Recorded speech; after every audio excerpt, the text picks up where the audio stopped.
પણ સિદ્ધાંત સાંભળીને અત્યારે હજારો માણસો વાતો કરે છે, પણ આપણામાં એટલો હજુ પ્રકાશ નથી, પ્રભાવ નથી, બળ નથી.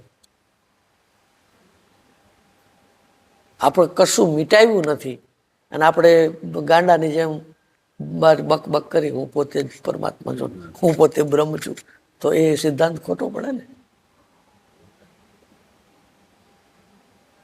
એ વ્યવહારમાં આમ દેખાઈ આવે, એને માનની અસર ન થાય, અપમાનની અસર ન થાય, એને મૃત્યુનો ડર ન થાય, ન લાગે. કારણ કે મૃત્યુ કોનું થાય છે? વાસનાનું જ થાય. આમ તો દેહનું ન થાય અને આત્માનું તો થતું જ નથી. એ તો બીજે એમનામ જ હોય છે. પાછું કોડિયું બીજું બન્યું વાસનાને કારણે, તો એ તો એના જ રહે છે ને. તો એ તો દ્રષ્ટા થયો, એ તો નક્કી જ થયું ને. તો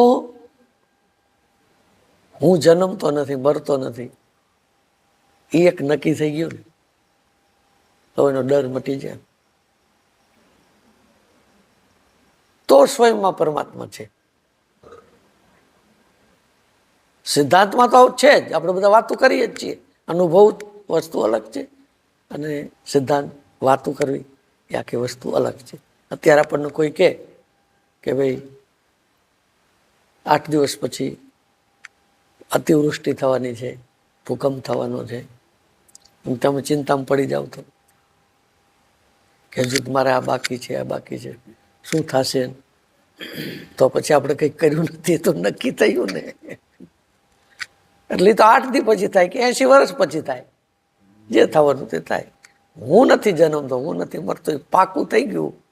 પછી જીવાત્મા નામનું કંઈ છે જ નહીં. 3 ગુણ ન થાય એનામાં. 3માંથી એક ગુણ ન જન્મે, વ્યક્તિ ત્રિગુણાતીત થઈ ગયું.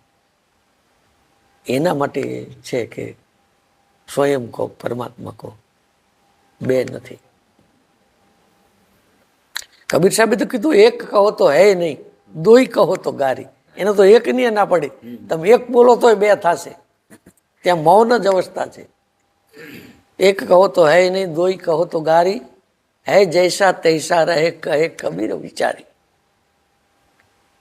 એ છે એમ નામ છે, નહીં આવું, નહીં જવું, નહીં વધવું, નહીં ઘટવું.